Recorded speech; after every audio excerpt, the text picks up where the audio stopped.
Buenos días. En la clase de hoy vamos a comenzar a ver el funcionamiento de lo que denominamos transistores de efecto campo.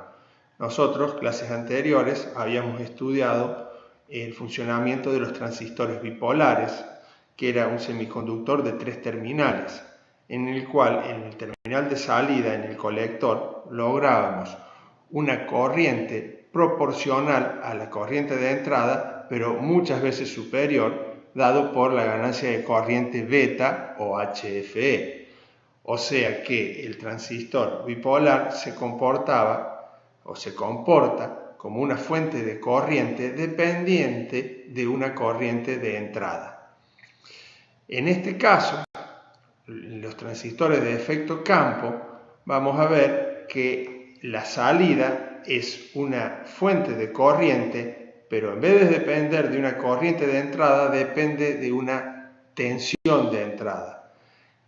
Esa tiene ventajas comparativas respecto del transistor bipolar, en que una señal muy débil va a ser capaz de controlar al dispositivo, en este caso el transistor de efecto campo. Y la tensión de control se emplea para crear un campo eléctrico y su potencia de control es nula, no absorbe corriente.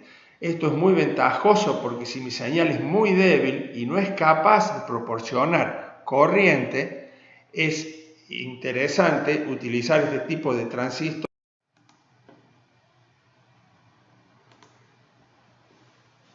Bueno, en esta figura vemos la estructura de un transistor de efecto campo, en este caso denominado de canal N. ¿Por qué se denomina así? Porque en un trozo de silicio de tipo N se difunde un material de tipo P.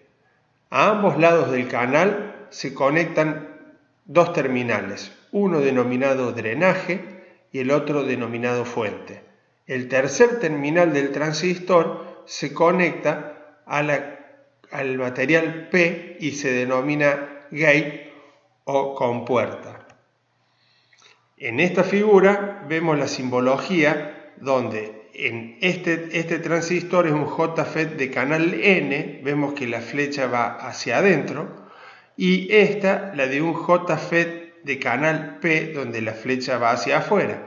Un JFET de canal P, ¿cómo se construiría? Bueno, en un trozo de silicio de material P se difunde un material de canal N, donde el canal N ahora en este caso hará las veces de gate o compuerta. Lo que vamos a hacer ahora es, al igual que cuando estudiamos transistores bipolares, es observar las diferentes regiones en donde puede estar trabajando el transistor. Eso es, vamos a tratar de ver las características de salida.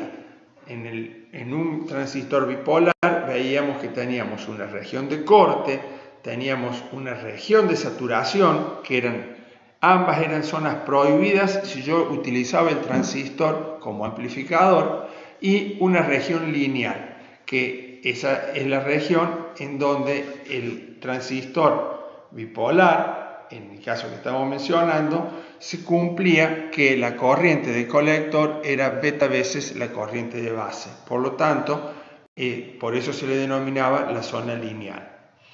Bueno, en el caso de un JFET, ¿cómo logramos la región de corte? Bueno, nosotros sabemos, ya de cuando estudiamos materiales P, materiales N y el diodo en especial, que cuando uníamos un material P y un material N, en la juntura se creaba un campo y que ese campo tenía un cierto ancho, y dentro de él, que se le denominaba zona de carga espacial o zona de vaciamiento, no existen cargas libres. Bien, el ancho de ese campo depende de cómo lo polarizábamos. Si nosotros, por ejemplo, en el caso de un diodo, lo polarizábamos directo, el ancho de ese campo disminuía y el diodo se decía que estaba polarizado directo y era capaz de conducir corriente. Si lo polarizamos en forma inversa, el ancho de ese campo o de esa zona de vaciamiento aumentaba en base a la tensión inversa aplicada. Bien, entonces, si nosotros entre la gate y la fuente, o la compuerta y fuente, aplicamos una tensión, fíjense cómo está simbolizada la fuente, tiene el positivo acá y el negativo acá.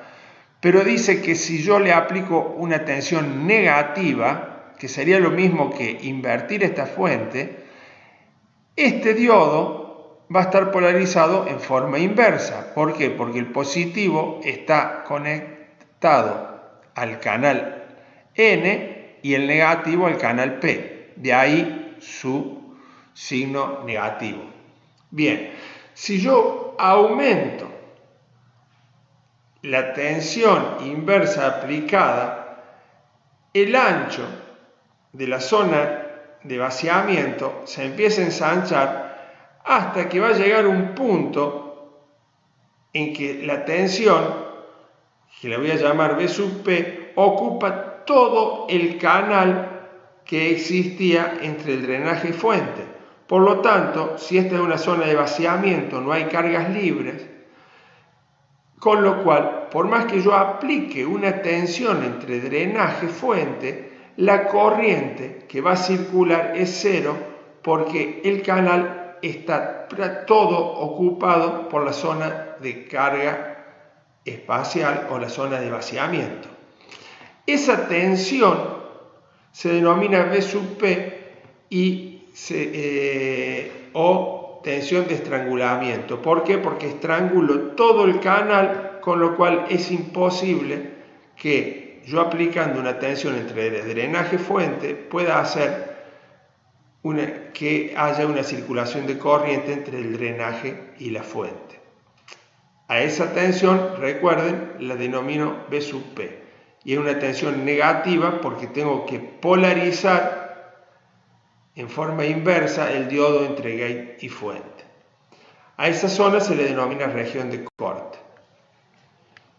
Con lo cual, antes de pasar a la siguiente presentación, si yo aplico una tensión B sub P, sin importar el valor de la tensión que yo aplique entre drenaje y fuente, la corriente va a ser nula.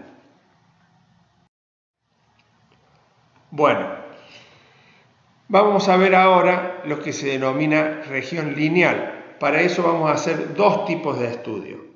Vamos a hacer un estudio cuando la tensión entre el drenaje y la fuente tiene valores pequeños y el otro estudio cuando la tensión entre drenaje y fuente toma valores significativos. Bueno, supongamos por un momento que la tensión que yo aplico entre la gate y la fuente es nula, con lo cual la región de vaciamiento es muy pequeña, con lo cual tengo todo este canal conectado entre drenaje y fuente. Si yo aplico una tensión pequeña entre drenaje y fuente, voy a tener una circulación de corriente desde el drenaje en la fuente que va a ser proporcional a la tensión que yo aplique. Yo voy a tener aquí y va a estar limitado por la resistencia del canal. Bien, si yo ahora aplico una tensión entre la gate y la fuente menor que 0, o sea negativa, la tensión de vaciamiento aumenta, con lo cual este canal va a ser menor. Sin embargo, pequeños valores de drenaje fuente van a permitir aún la circulación de corriente del drenaje hacia la fuente.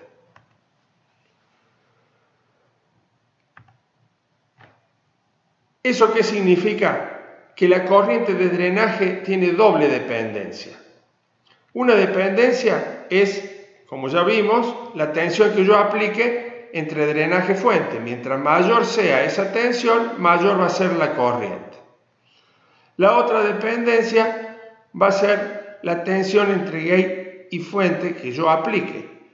Dijimos que cuando valía 0, esto va a valer un número positivo. Supónganse, si la tensión de estrangulamiento de este transistor es menos 7 volt, con ese menos se hace 7, este va a ser todo esto. Si esto vale 0, quiere decir que acá no aplico tensión, esto va a valer 7.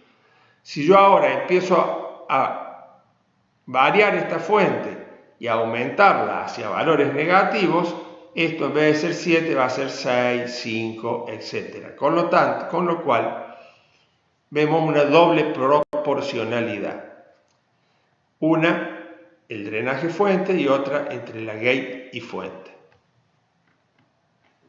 Todo esto es un análisis para tensión entre drenaje y fuente de valores pequeños. Ya vamos a ver cuán pequeños son.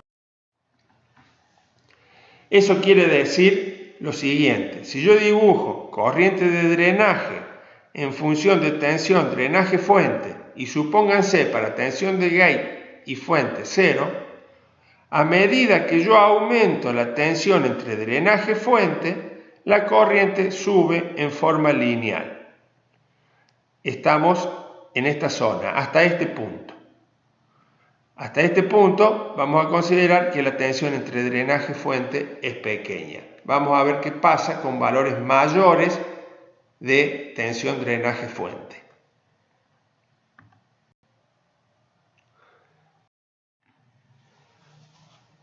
Veamos ahora qué pasa cuando ya la tensión entre drenaje y fuente toma valores significativos. Lo vamos a explicar con un ejemplo. Supongamos que la tensión entre gate y fuente vale menos 2 volt, con lo cual el canal está estrangulado, pero no está cortado. ¿Está bien? ¿Por qué? Porque la tensión B sub P para poder estrangularlo es mayor. Pero supongamos que vale menos 2 volt. Como es un diodo polarizado en forma inversa, PN, entre la gate y fuente, no hay circulación de corriente. Si no hay circulación de corriente, esos menos 2 volt lo tengo aplicado en toda la zona. ¿Está bien? En toda la región de juntura. ¿Vale? Menos 2 volt. Bien. Ahora, si yo aplico entre drenaje y fuente una tensión ya no pequeña, sino significativa, por ejemplo, 5 volt, como el canal no está estrangulado totalmente, yo voy a tener una circulación de corriente. Y este canal representa una resistencia, con lo cual esos 5 volt lo tengo aplicado acá y en este punto tengo aplicado 0. En puntos intermedios, la tensión que acá valía 5 va cayendo a través de la resistencia del canal. Así, por ejemplo, a la mitad del canal esa tensión vale 2,5 y en este extremo va a valer 0. ¿Está bien? O sea que va a ser una forma lineal la caída. Bien, pero observemos lo siguiente.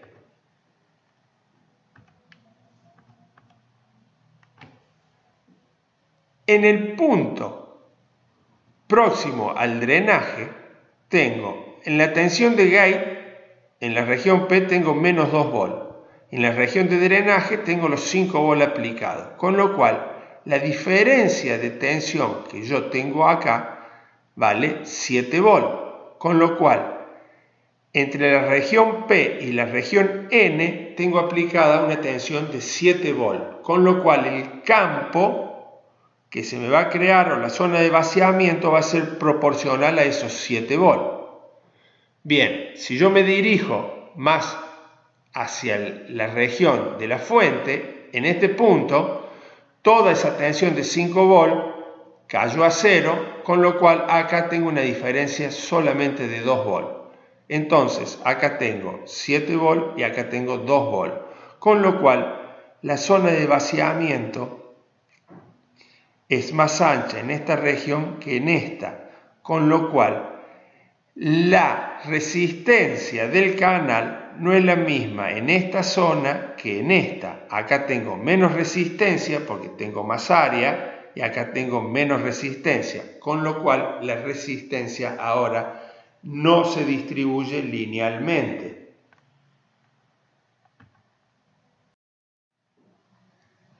Eso quiere decir que estoy entrando en esta zona. O sea, si bien la corriente, a medida que yo aumento la tensión entre drenaje-fuente, aumenta, no aumenta en forma lineal como en esta zona, sino que como la resistencia también va aumentando, la pendiente disminuye. Estoy en la zona del codo. A toda esta zona se le denomina región lineal.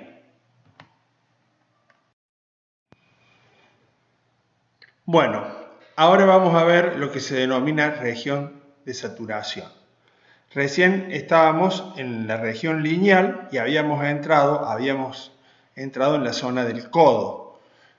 A toda esa zona le llamábamos región lineal.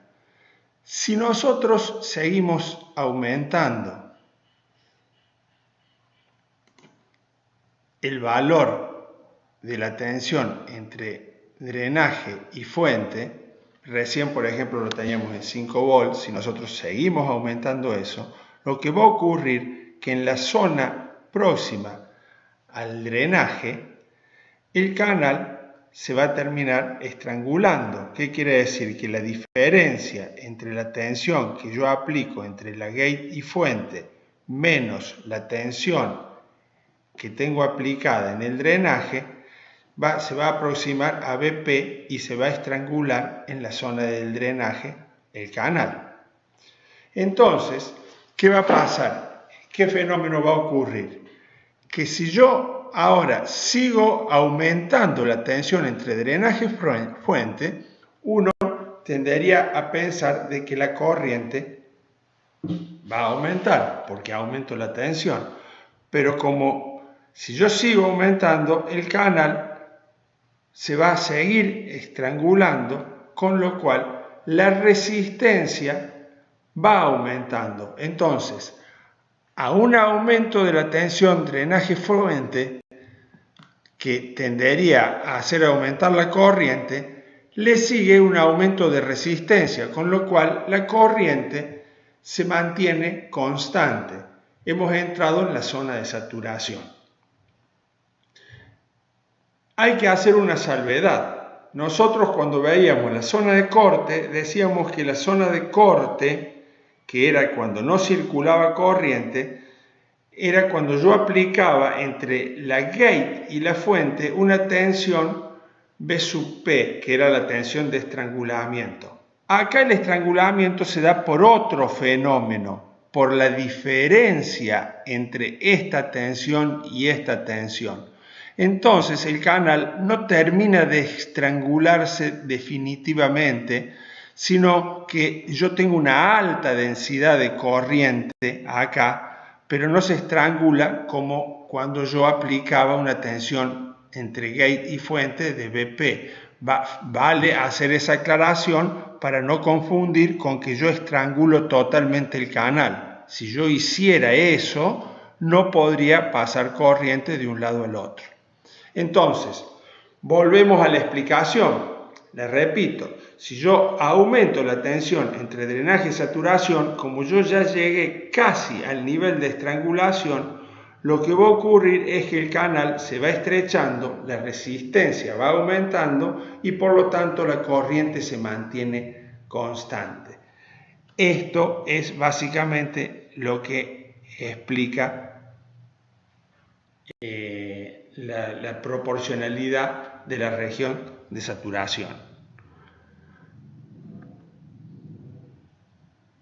Para BGS igual a 0, la corriente ID a la que se produce la saturación se denomina IDSS. La vamos a poder ver en la siguiente gráfica. Si BGSS es igual a 0, para que se estrangule el canal, como era la diferencia, estamos hablando de la zona de saturación entre la tensión BGS y VDS va a tener que valer VP para que se estrangule. Y acá es donde se produce la saturación. La corriente a la cual se produce la saturación con VGS igual a 0 se denomina IDSS. Es un parámetro que me da el fabricante y es la máxima corriente que va a ser capaz de soportar el JFET. Si yo ahora trazo una curva pero con VGS diferente de 0, el nivel de saturación se va a producir a valores de corriente de drenaje menores. ¿Por qué? Porque VDS va a ser VGS, que va a ser distinta de 0 y un valor negativo, menos VP. Con lo cual, esta VDS a la que se va a producir, la saturación se va a hacer a valores menores, por ejemplo, en este. Vamos ahora a mostrar una gráfica que nos va a permitir entender mejor lo que yo intento explicar. Eso lo vamos a ver ahora en la próxima transparencia.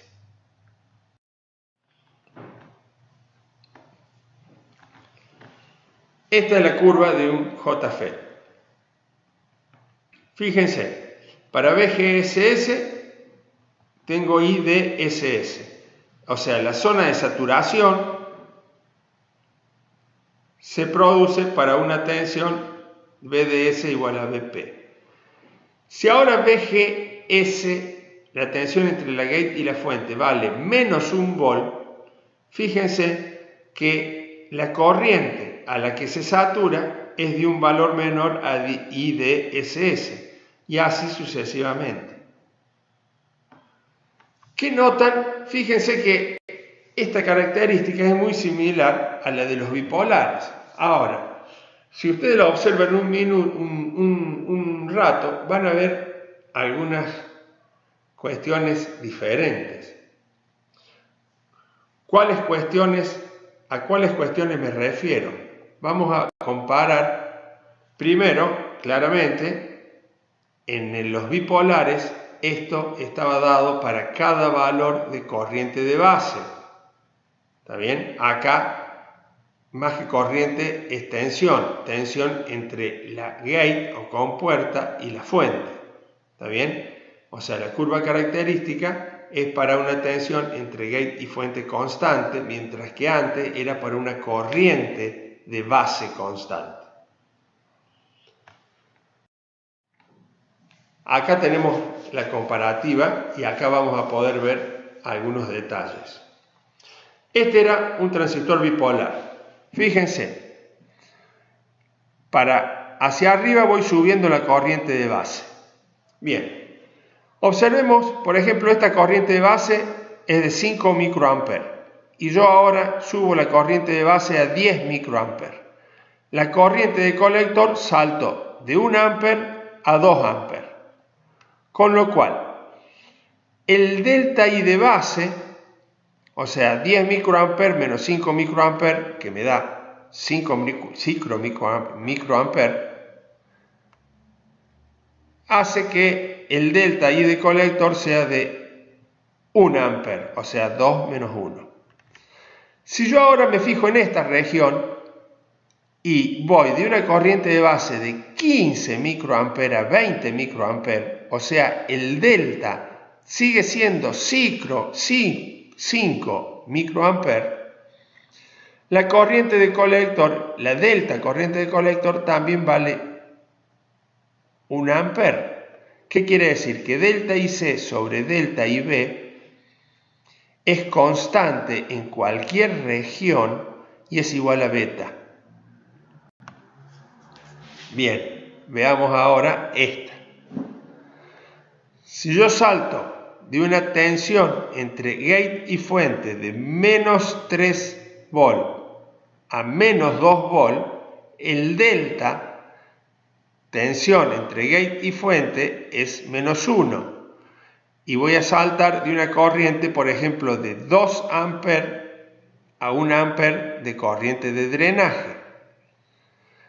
Si yo me muevo a otra región y voy de menos 1 volt de tensión entre gate y fuente a 0 volt, o sea, el delta sigue siendo 1, fíjense que la corriente de drenaje salta de 4,5, pongámosle, a 8. Con lo cual, el delta ID sobre delta VGS no es constante en toda esta zona. Esta relación se denomina transconductancia, así como a esta le denominábamos HFE o ganancia de corriente, a esta le denomino transconductancia. La transconductancia no es la misma en cualquier región. ¿Por qué? Porque esto sobre esto no es lo mismo en cualquier región de la zona de saturación. Esta sí es constante. Otra diferencia, esto es adimensional porque es amper sobre amper. Esto es amper sobre volt, con lo cual esto es 1 sobre ohm o Siemens. Conclusión, la transconductancia no es constante en toda la zona, mientras que el beta sí es prácticamente constante, podemos decir que es constante en cualquier lado de la región lineal del transistor bipolar.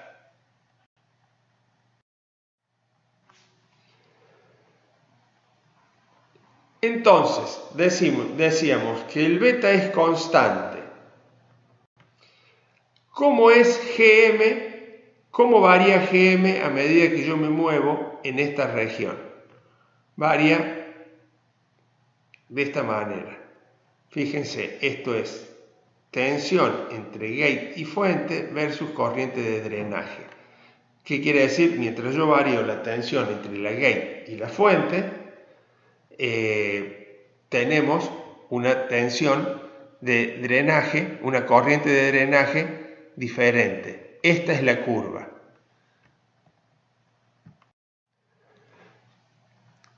Esta curva, Schottky, ¿se acuerdan Schottky, que trabajó mucho con transistores bipolares y fue el primero que la patentó? Allá casi en 1950, 1948. Bueno, también trabajaba con transistores JFET y encontró una función para ver cómo variaba la corriente de drenaje cuando yo variaba la tensión entre gate y fuente. Y dijo que esa variación estaba dada por esta función, o sea, la corriente de drenaje es igual a la corriente de drenaje de saturación IDSS, que es la máxima corriente que soporta el transistor y es dato del fabricante, multiplicado por 1 menos tensión entre gate y fuente sobre V sub P, que V sub P es la tensión de estrangulamiento, que también es un dato que me da el fabricante, todo eso elevado al cuadrado. Esta ecuación representa esta curva y me da la variación de ID en función de VGS.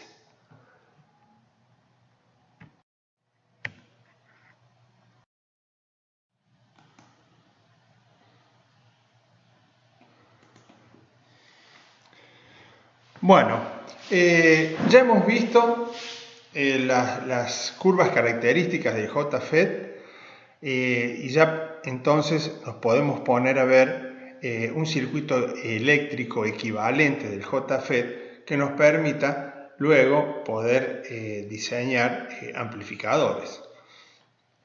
Previo a eso, vamos a recordar lo que habíamos hecho con transistores bipolares. Los transistores bipolares nosotros habíamos obtenido, recuerdan, cuando habíamos planteado cuadripolos, etcétera, que un transistor bipolar, como el que está mostrado acá en la figura, donde tenemos la base, los tres terminales, la base, el emisor y el colector, podíamos decir que para pasar de la base al emisor teníamos un diodo base emisor polarizado directo. Por lo tanto, esta resistencia representaba la resistencia del diodo en el punto de polarización, y a su vez también veíamos que existía una ganancia inversa de tensión HR. Esto se modelaba a partir de los parámetros H. Bien, para pasar del emisor al colector teníamos una fuente de corriente que era dependiente de la corriente de entrada y multiplicada por HFE, que no es nada más ni nada menos que el beta, y a su vez, debido a la pendiente, a la pequeña pendiente que tenía las curvas del corriente de base, teníamos una resistencia, pero que era de un valor lo suficientemente alto como para a posterior directamente despreciables. Por lo tanto, la I2 prácticamente era igual a la fuente de corriente. Eso nos daba estas dos ecuaciones. Por ejemplo, decíamos que la I de colector era igual a la suma de la fuente de corriente más la que se derivaba por esta resistencia. Luego hacíamos la salvedad que tanto este término como este término eran prácticamente despreciables. Eso cuando hablábamos de transistores bipolares. Vamos a ver qué pasa cuando ahora tratamos de modelar un JFET. Ese es el circuito sencillo y aproximado y que nos permitía utilizar en los transistores bipolares para el diseño. Bueno, en este caso nosotros tenemos esta región que la denominamos de saturación, en donde nosotros decíamos que se cumplía que la fuente de corriente equivalente de salida era la tensión que aplicábamos a la entrada, la tensión VGS entre la gate y fuente, multiplicada por un factor GM. El problema que nosotros tenemos en este caso es que este GM o transconductancia no es constante en toda la región. ¿Qué quiero decir con esto? Si yo me paro para un determinado valor constante de tensión entre drenaje y fuente, esta línea de puntos, y me muevo hacia allí, lo que voy a observar que para cada delta ID, para cada delta entre tensión entre gate y fuente, voy a obtener un delta ID diferente, con lo cual GM no es constante como ocurría con el beta o el HFE en los transistores bipolares. Por lo tanto, para cada VGS, para cada tensión entre gate y fuente, sabiendo la tensión BP y la IDSS que nos proporciona el fabricante, yo puedo llegar a calcular un valor de ID. ¿Está bien? Por lo tanto, si yo derivo ID en función de VGS para un valor constante de VDS, voy a obtener el valor de GM. O sea que GM, en definitiva, es la pendiente de esta curva. Hacer la derivada de esta función respecto de VGS nos da esta expresión, o sea, GM es igual a 2 veces IDSS, que es dato del fabricante, sobre menos B sub P, recuerden que B sub P para canal N es negativo, por 1 menos VGS sobre BP. A este término lo llama GM0 y suele ser dato del fabricante también.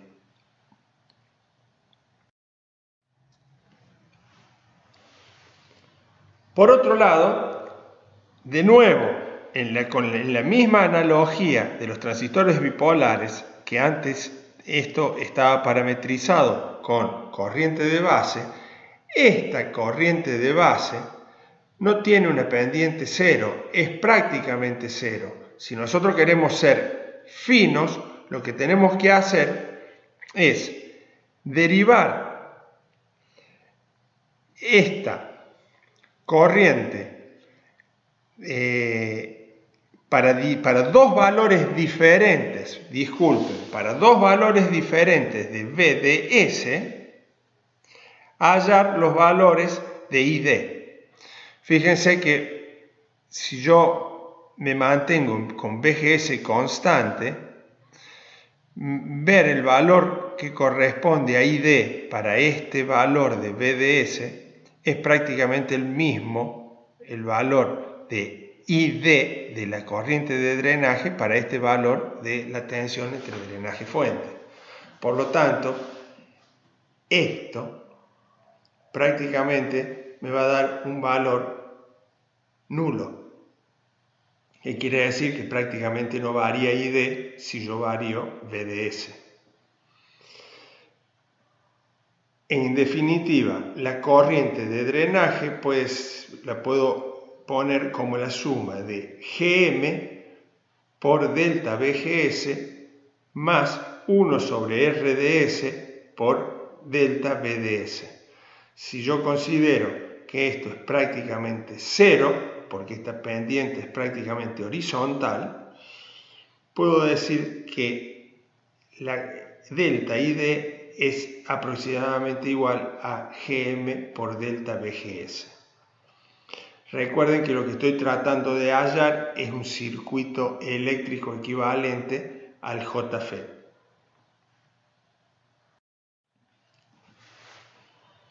Repito de nuevo la ecuación. Yo puedo decir entonces que mi circuito eléctrico del mod del JFET está dado por este circuito que vemos aquí, donde el circuito de salida, que sería este, está dado por esta fuente de corriente dependiente de la tensión entre la gate y la fuente, más la corriente que se deriva por esta resistencia. Si esta resistencia es muy alta, prácticamente esta ID es igual a GM por VGS. Y fíjense la entrada. ¿Qué habíamos dicho nosotros? Que el JFET tiene una impedancia de entrada muy alta, por lo tanto no hay corriente de entrada entre la gate y la fuente, por lo tanto lo puedo considerar un circuito abierto, lo cual es mucho más sencillo este circuito eléctrico que el de un transistor bipolar. Acá hacemos las dos comparaciones. Este es el circuito donde consideramos todos los parámetros en un bipolar. Este es el circuito donde consideramos todos los parámetros en un JFET. Y este es el circuito eléctrico aproximado tanto del bipolar como del JFET.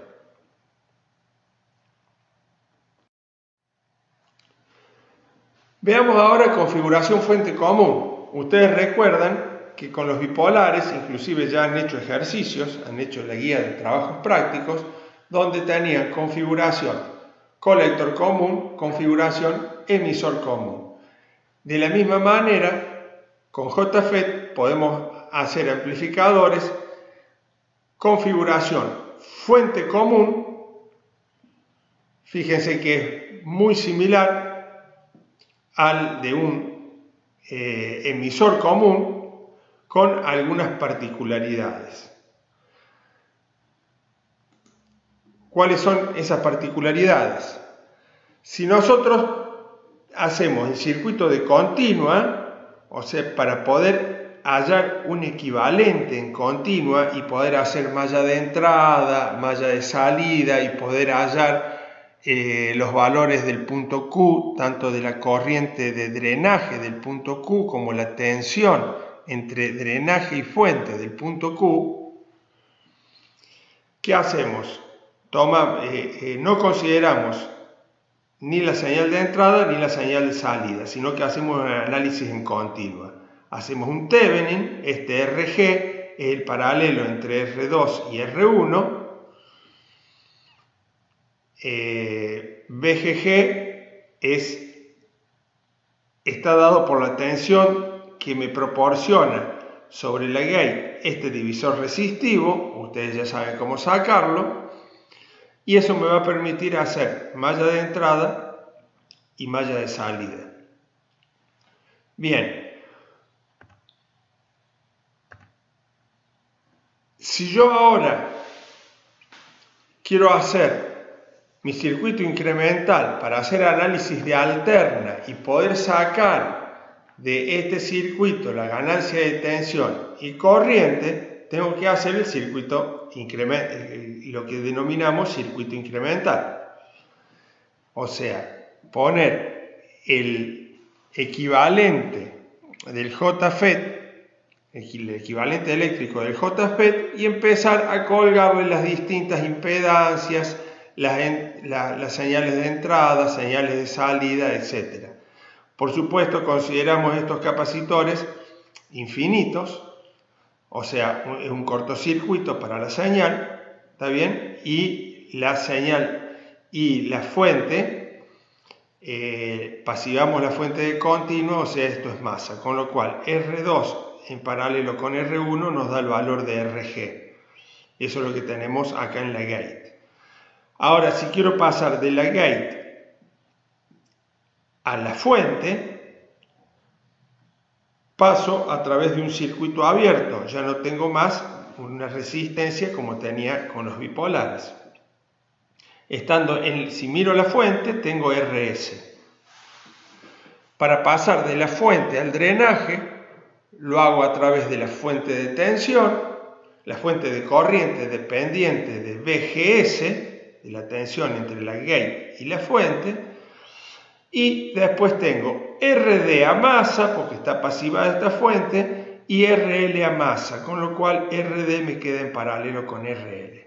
Este sería el circuito incremental para una configuración fuente común. Perdón.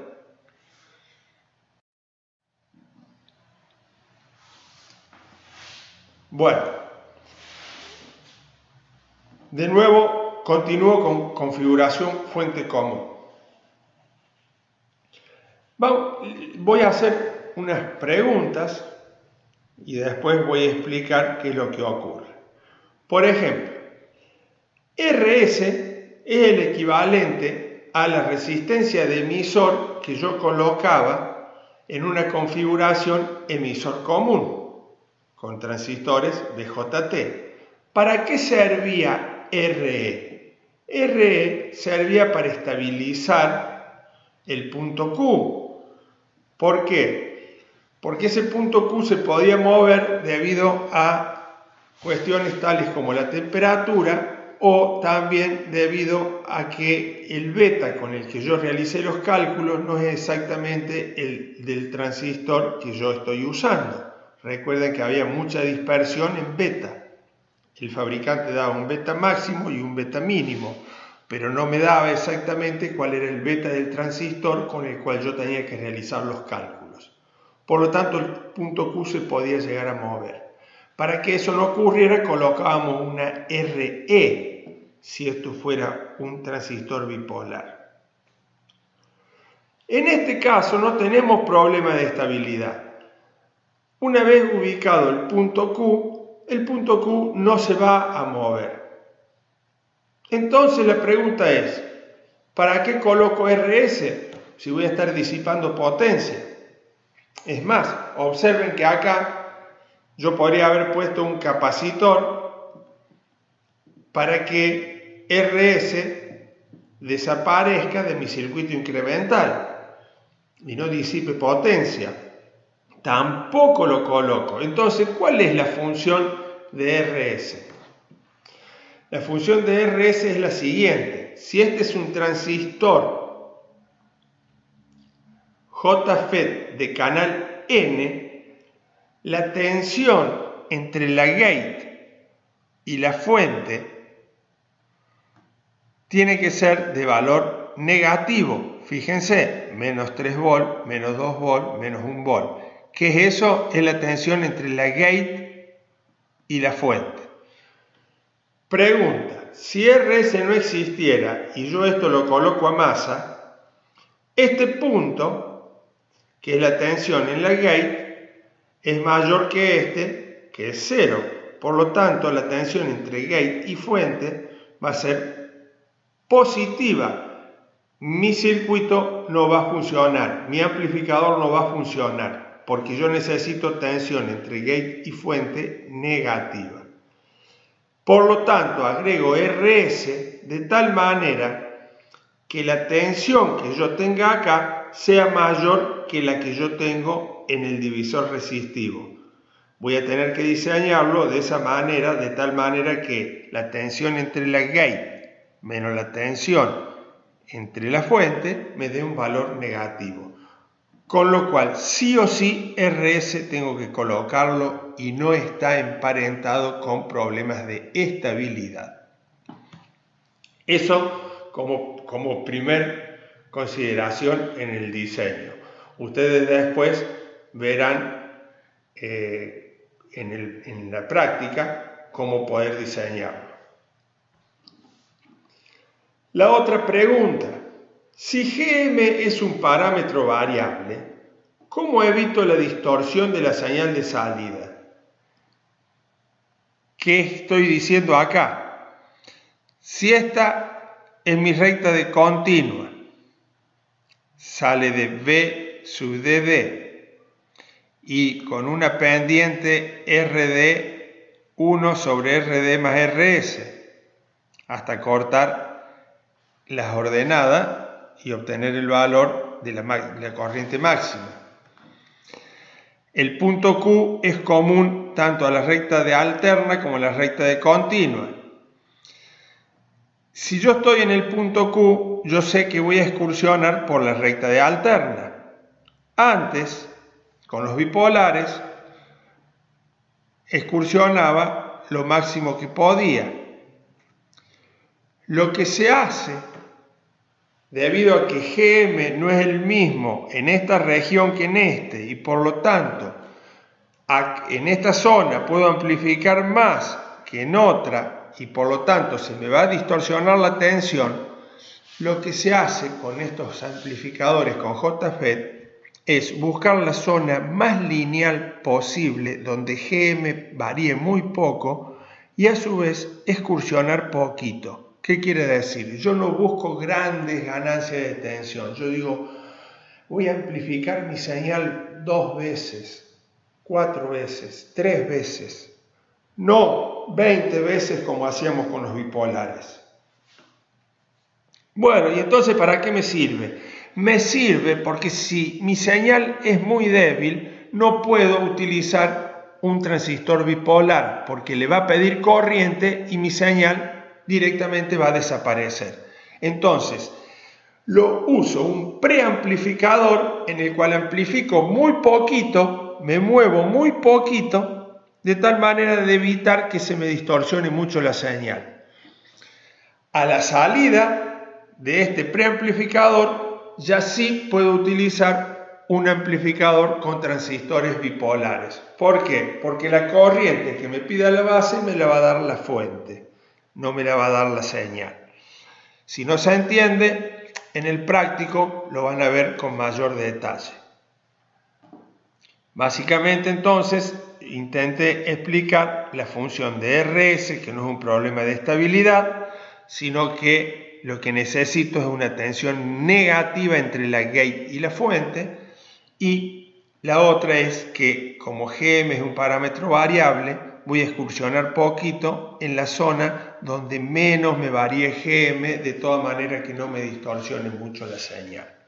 O sea, acá no se trata de máxima excursión simétrica, ir hasta el final y volver, sino excursionar poquito en la zona donde GM sea más constante.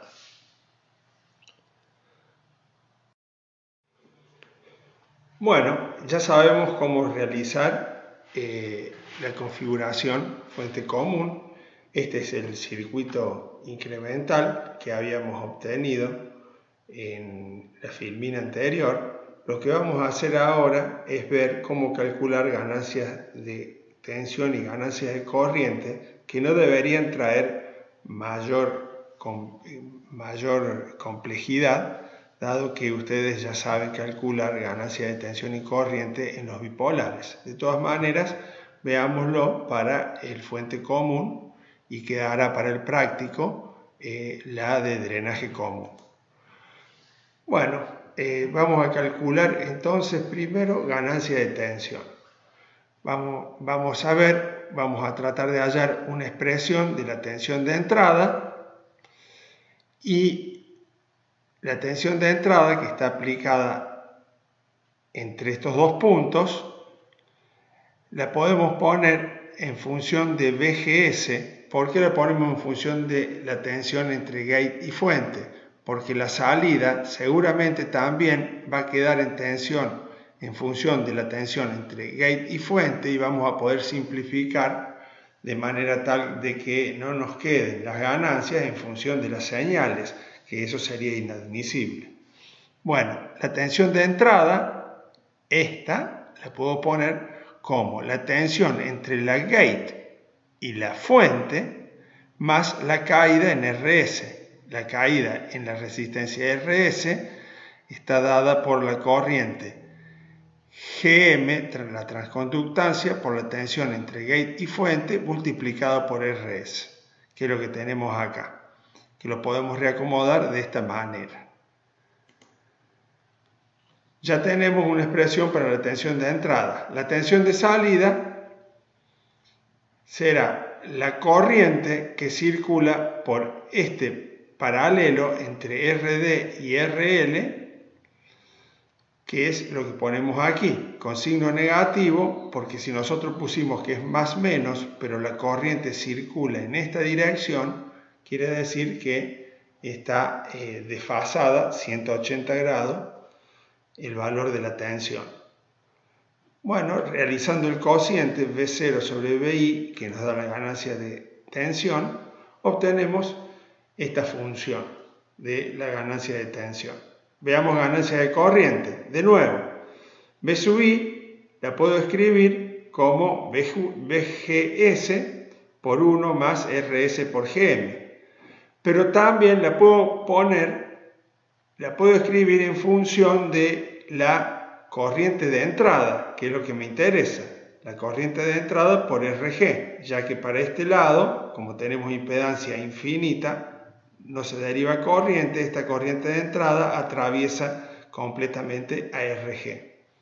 De aquí podemos despejar corriente de entrada, que es un factor que necesitamos para calcular ganancia de corriente. Allí lo tenemos despejado. Ahora nos falta la corriente que circula por RL. Si nosotros tenemos V0, la expresión de V sub 0, solo nos resta dividir esa expresión por RL y obtenemos el valor de la corriente I sub 0, que es lo que hacemos en este caso.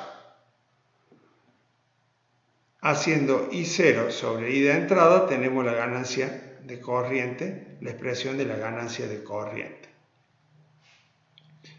Bueno, muy bien. Hasta acá lo que hemos visto de JFET. Lo que vamos a ver ahora es una pequeña introducción a lo que son los transistores MOSFET, que los transistores MOSFET también se valen en los mismos fenómenos que los transistores JFET.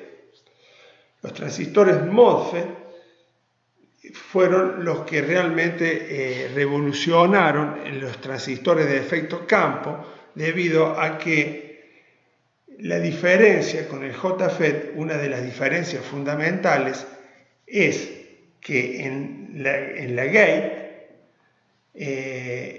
tenemos un metal, que es el contacto, un óxido de silicio y después el sustrato o el silicio propiamente dicho. Ese óxido de silicio, esa capa de óxido, proporciona una mayor aislación, con lo cual, si antes decíamos que el JFET tenía una corriente de entrada prácticamente nula, en este caso se ve reducida con mucha mayor intensidad. Por otro lado, son más fáciles de construir, se pueden construir transistores más pequeños, con lo cual ha revolucionado todo lo que sea la electrónica digital y la construcción de chips. Vamos a ver que hay 4 tipos de MOSFET. Unos llamados MOSFET de enriquecimiento y otro de empobrecimiento. A su vez, cada uno de ellos existen de canal N y de canal P, al igual que los MOSFET, al igual que los JFET, disculpen. Vamos a hacer hincapié en la descripción, una descripción general de los MOSFET de enriquecimiento de canal N y los MOSFET de empobrecimiento de canal N. Bueno, aquí tenemos la estructura de un MOSFET de enriquecimiento de canal N.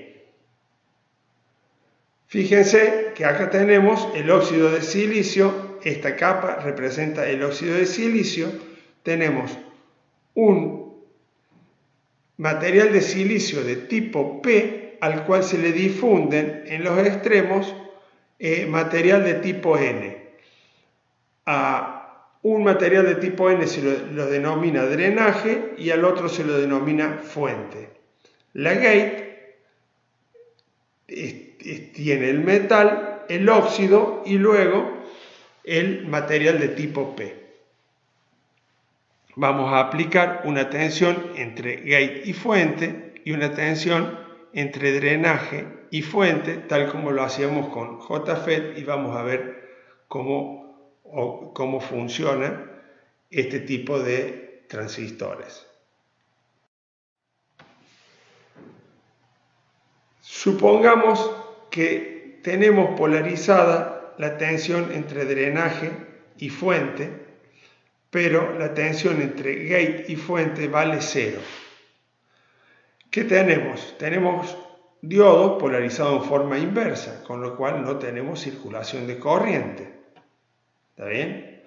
Ahora, si nosotros, bajo las condiciones de polarización, tal como se ve en la figura, entre drenaje y fuente, nosotros comenzamos a subir la tensión entre gate y fuente, niveles positivos, tal como está polarizado, lo que va a ocurrir que, como la capa de óxido de silicio es muy delgada, el positivo de esta fuente va a hacer que los huecos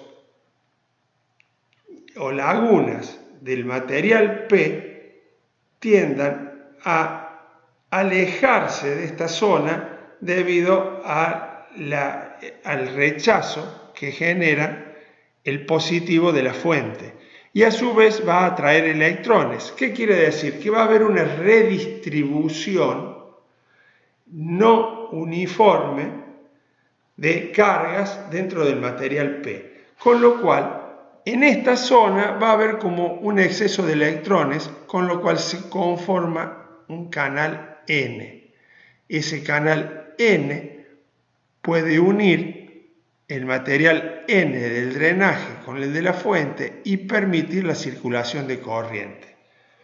Para que eso ocurra, la tensión entre gate y fuente tiene que superar una tensión que se denomina tensión umbral. A partir de eso se genera el material, se genera el canal N ficticio. Con lo cual, un aumento de la tensión entre drenaje y fuente provoca un aumento lineal de la corriente. Eso es cierto, al igual que como vimos en los JFET, cuando la tensión entre drenaje y fuente toma valores pequeños. ¿Por qué?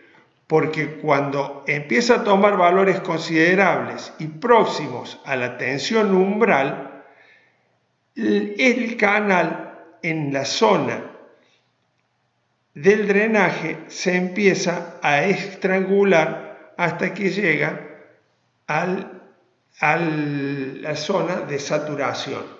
¿Por qué es eso? Porque la diferencia de tensión entre el drenaje fuente y entre la gate fuente empiezan a ser comparables y el canal se estrangula en esta zona. Y entramos en lo que se denominaba zona de saturación. Esta sería la curva para el MOSFET de enriquecimiento. Fíjense que la tensión entre la gate y fuente es con valores positivos. Por otro lado, si yo dibujo la relación entre la tensión entre gate y fuente versus corriente de drenaje, la curva es de esta forma.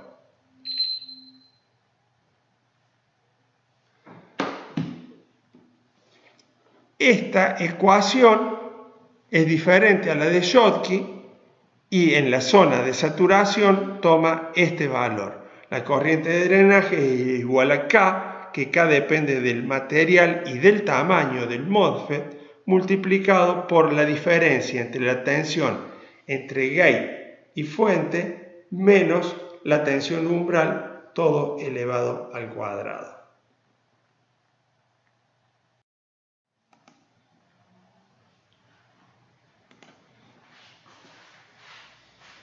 Bueno, veamos ahora la construcción de un MOSFET de empobrecimiento.